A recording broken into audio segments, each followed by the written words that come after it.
If I was a wedding photographer and didn't know anything about how to get my blogs to rank on Google and actually bring in inquiries, here's exactly what I would do. And honestly, most wedding photographers already have everything they need sitting right on their hard drive. It's full wedding galleries at incredible venues. But those galleries usually aren't bringing in inquiries not because the work isn't good, but because the blog structure is wrong. In this video, I'm going to walk you through the exact structure that I use for my own SEO clients to turn a wedding gallery into a venue blog that Google can actually understand and rank. This is also the strategy behind Venue Blog BFF, which is why photographers using it are seeing their venue blogs show up on page 1 or 2 of Google in as little as 48 hours. Now, this video is part 3 in a short series I'm doing about one of my absolute favorite marketing strategies for wedding photographers, which is using venue blogs to get found on Google. So in part 1, we talked about why venue blogs help you get found earlier in the planning process, long before couples ever start reaching out to photographers. In part 2, we talked about how to intentionally photograph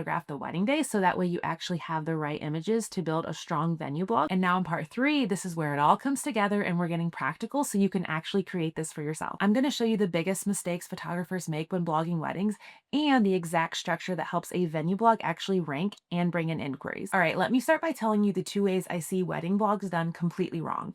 And if you're doing either of these, it's probably the reason your blogs aren't ranking. So the first mistake I see is writing the blog like it's a scrapbook recap of the day.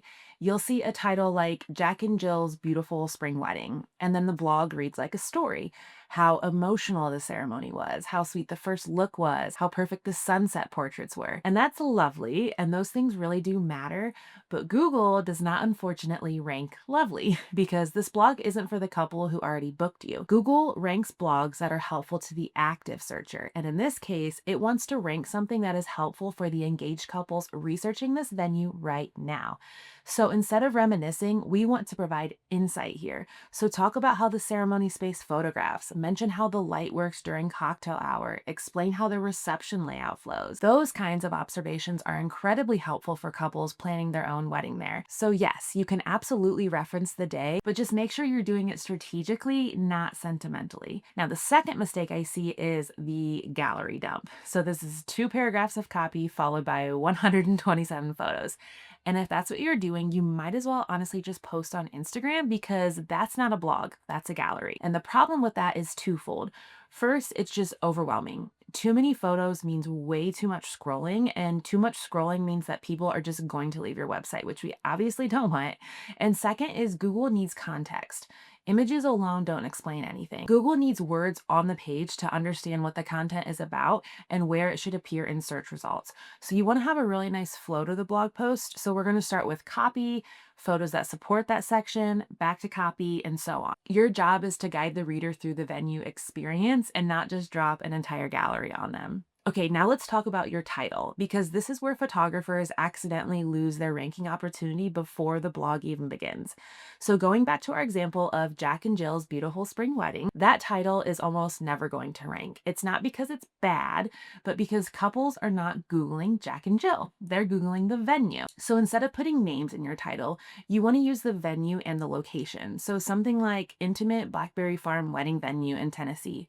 Now, immediately, Google is understanding that this page is about Blackberry Farm, this page is about weddings, and this is an essential part of the blog you have to get right. Your title is one of the first and most important places that Google looks to understand what your blog post is even about and decide if it should show up in search results. So if your title doesn't clearly include the venue and the location, Google's going to have a much harder time in understanding what the page is about. So names are optional, venue is essential. Your title is prime SEO real estate, so we want to use it wisely. Once your intent is clear, structuring the blog becomes so much easier.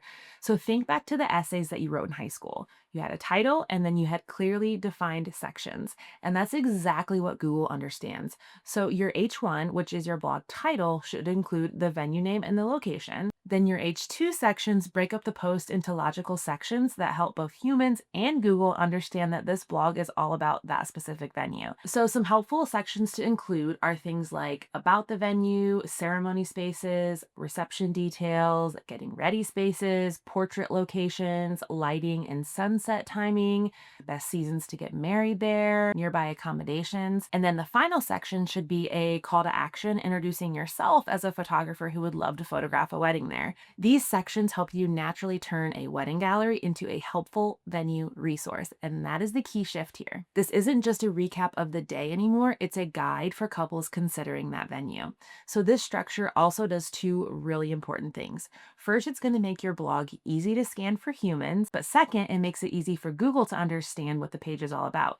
And Google ranks content it can clearly understand. So once these sections are in place and the blog is written, it's time to lay out the photos. And I'm not going to lie, this is the hardest part for me when writing for my clients because the photos are gorgeous. It's hard to narrow them down, but we don't want to overwhelm the viewer. We want to keep them on the page. We want to give a nice flow to the blog post. So I usually recommend anywhere around like 40 to 50 images, and they should follow the structure of the blog. So for example, we have the intro copy, and then we want some strong exterior or hero images of the venue.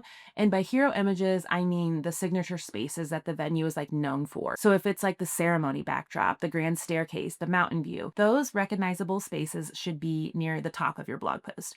And then we move into the ceremony section, followed by the ceremony photos, reception section, followed by the reception photos. We talked a lot more about the exact types of photos to get back in part 2, so if you haven't watched that yet, be sure to check it out. But the key is copy first, and then photos that support that section come second. So we're guiding someone through the venue, which by the way, do not forget the alt text on your photos. Alt text is the description attached to your images, so it's technically there for accessibility and screen readers, but it also happens to be incredibly valuable for SEO. So if you've ever seen that little image preview in Google search results or search like on the image tab, that visibility is supported by alt text. So when you're writing this, just simply describe what's happening in the photo naturally and include the venue name and the location when it makes sense.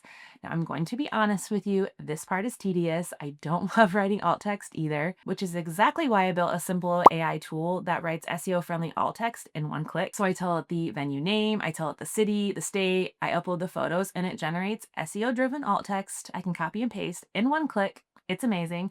I use it literally on client projects every single day. And right now, the only way to get that alt text writer is included inside Venue Blog BFF. And honestly, the amount of time that it saves alone makes the entire thing worth it.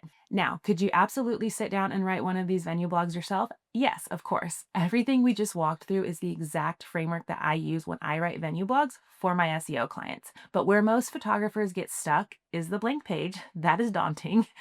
Just figuring out how to structure it, what sections to include, how to talk about the venue without sounding repetitive, and how to make sure it's actually SEO friendly instead of just a recap. And this is where people usually open up AI tools like ChatGPT, paste in a prompt, and end up with something that sounds super generic.